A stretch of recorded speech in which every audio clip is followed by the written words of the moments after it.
अब देखो, last episode के ब्रेकडाउन में मैंने क्लियरली बोला था कि यहाँ मेफिस्टो के कई सारे हिंट्स मिल रहे हैं एंड फाइनली इस एपिसोड में मेफिस्टो का मेंशन भी मिल गया, कंफर्मेशन मिल गया। कोई कहता है वो शैतान बन गया होगा या फिर मेफिस्टो का सेवक। अब शायद कई लोग होंगे जिनका बिली के जैसा बोलती तो बंद हो ही गया होगा। खैर चलो डुबकी लगाते हैं इसके थर्ड एपिसोड के ब्रेकडाउन में, जहां इसमें कई सारी डिटेल्स तो मिले ही हैं, लेकिन मेनली फ्यूचर के एपिसोड्स को लेकर कुछ इंपॉर्टेंट डिटेल्स भी रिवील हुए हैं। एपिसोड स्टार्ट होती है एगाथा की कवन के साथ, जहां विचेस रोड पे ये लोग पहुंच चुके हैं और जैसा एक्सपेक्टेड था कि यहाँ इनको कई तरह के ट्रायल्स एंड चैलेंजेस फेस करने पड़ेंगे, वैसा ही होता है। इस एपिसोड में ये क्लियर कर दिया गया कि हर विच के लिए एक पर्टिकुलर ट्रायल यहाँ होने वाला है।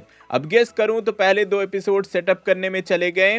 एपिसोड 3 में हमें पहला ट्रायल मिला है, तो सिमिलर वे में अगले 4 एपिसोड्स में हमें अलग अलग विच के लिए अलग अलग ट्रायल एंड चैलेंजेस देखने को मिलेंगे एंड फाइनली लास्ट के 2 एपिसोड में फिनाले होगा। यहाँ फिर से हम बिली कैप्लन के कैरेक्टर में वही एम का सिंबल देखते हैं जैसे ही वो अपना नाम रिवील करता है, जिसपे बाकी विचेस भी कंफर्म करती है कि किसी तरह का सिजिल स्पेल किया गया है इस पे, जिससे कि वो अपने पर्सनल डिटेल्स रिवील नहीं कर सकता। और इसी के आगे रोड इन सबको इनके पहले ट्रायल पे ले जाता है।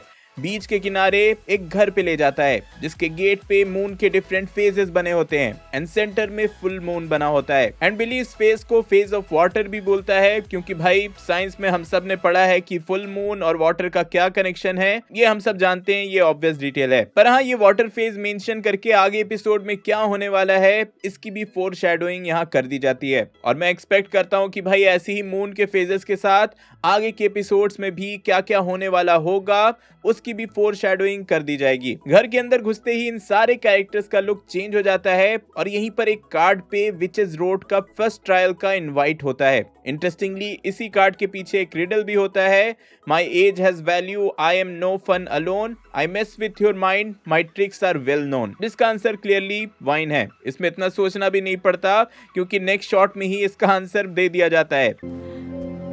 वाइन। मिल गया जवाब।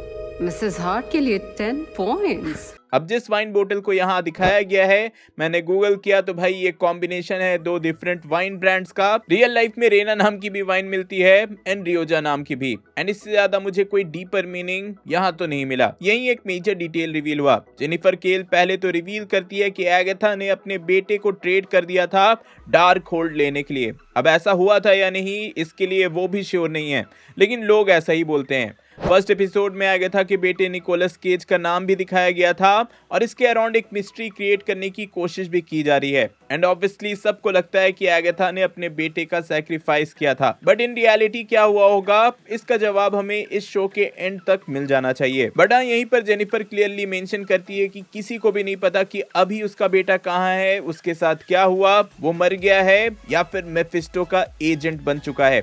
अब ये एक बड़ा डिटेल है। फर्स्ट टाइम ऑफिशियली एमसीयू में मेफिस्टो के एग्जिस्टेंस को कंफर्म किया गया है। वैसे यहाँ निकोलस स्क्रैच की बात हो रही थी एंड वो कैरेक्टर कॉमिक्स में भी एगाथा का बेटा ही था और वहाँ ये कैरेक्टर पहले डोरमामू का एजेंट रहता है बट लेटर मेफिस्टो का एजेंट भी बन गया था। तो हाँ, ये डिटेल स्ट्रेट फ्रॉम कॉमिक्स है। आगे सारे मिलकर वाइन पीने लगते हैं एक्सेप्ट एगाथा और इसी के साथ 30 मिनट का एक टाइमर भी स्टार्ट हो जाता है एंड थोड़ी ही देर में सब रियलाइज करते हैं कि वाइन जो थी वो पॉइजनस थी और ये ट्रायल है पोशन विद जेनिफर केल का, क्योंकि अब उसको एक पोशन बनाना पड़ेगा, एंटीडोट बनाना पड़ेगा। वैसे एगाथा यहाँ वाइन नहीं पीती और बोलती है कि सबको पीने की क्या जरूरत है। सॉर्ट ऑफ कह सकते हो कि गेम में वो चीटिंग करने की कोशिश कर रही होती है, शॉर्टकट लेने की कोशिश कर रही होती है, बट बिली उसको भी फोर्स करता है वाइन पीने के लिए, ये बोलते हुए कि वो नहीं पिएगी तो वो खुद पी लेगा, जिसपे एगाथा वाइन पी लेती है।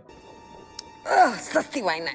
अब देखो, ये भी काफी इंटरेस्टिंग है क्योंकि जहां एगाथा दूसरों की लाइफ की केयर नहीं करती, वहीं बिली के लिए वो ओवर प्रोटेक्टिव दिख रही है। हो सकता है कि दोनों का कोई कनेक्शन लेटर रिवील किया जाए या मे बी कहीं ये रिवील ना हो जाए कि भाई ये वांडा का बेटा बिली नहीं बल्कि एगाथा का बेटा निकोलस ही है। और अभी तक हमें बिली के नाम से मार्केटिंग में बस एक तरह से डाइवर्ट किया जा रहा है। तो हाँ, आगे एज एक्सपेक्टेड पॉइजनस वाइन से सबको हेलुसिनेशन, इल्यूजन्स ये सब होने लगते हैं और जेनिफर केल इसका एंटीडोट बनाने की कोशिश में लग जाती है।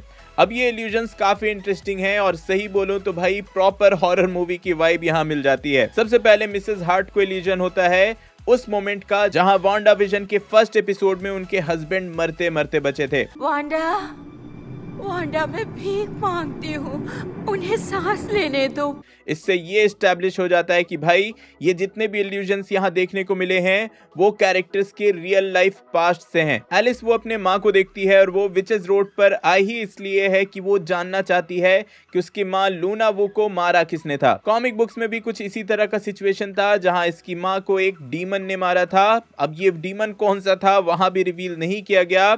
मे भी यहाँ रिवील किया जाए कि वो मेफिस्टो ही था। भाई अब मेफिस्टो के नाम से आपको सरप्राइज नहीं होना चाहिए। जेनिफर केल को भी एक डॉक्टर जैसा बंदा दिखता है जो कि उसको मारने की कोशिश करता है। ऑब्वियसली ये मोमेंट भी उसके पास्ट का होगा। सिमिलर लिलिया को एक लड़की दिखती है जो कि उसके पास्ट से होगी। वैसे यहाँ हमें मोस्टली एमसीयू में डेथ का फर्स्ट फिजिकल फॉर्म भी देखने को मिलता है। कॉमिक बुक्स में डेथ कितनी फेमस है हम सब जानते हैं और इन्हीं इल्यूजन्स के बीच में सब पोशन या फिर एंटीडोट बनाने के लिए इंग्रेडिएंट्स जमा करने लगते हैं। बट रिवील होता है कि भाई ये पूरा घर अब पानी में डूब चुका है, जैसा कि इसके गेट पर वाटर फेस की फोरशैडोइंग की गई थी।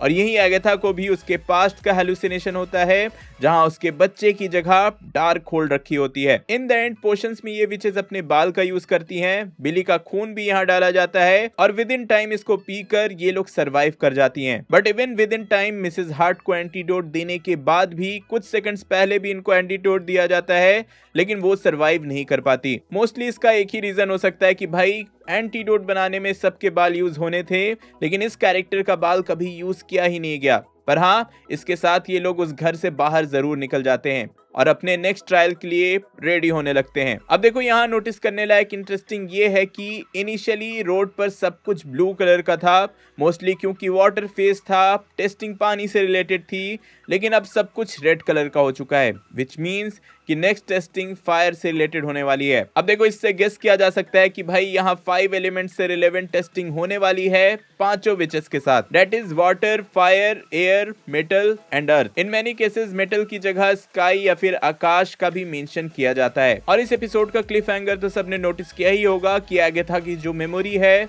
वो जा चुकी है। शारन कौन है?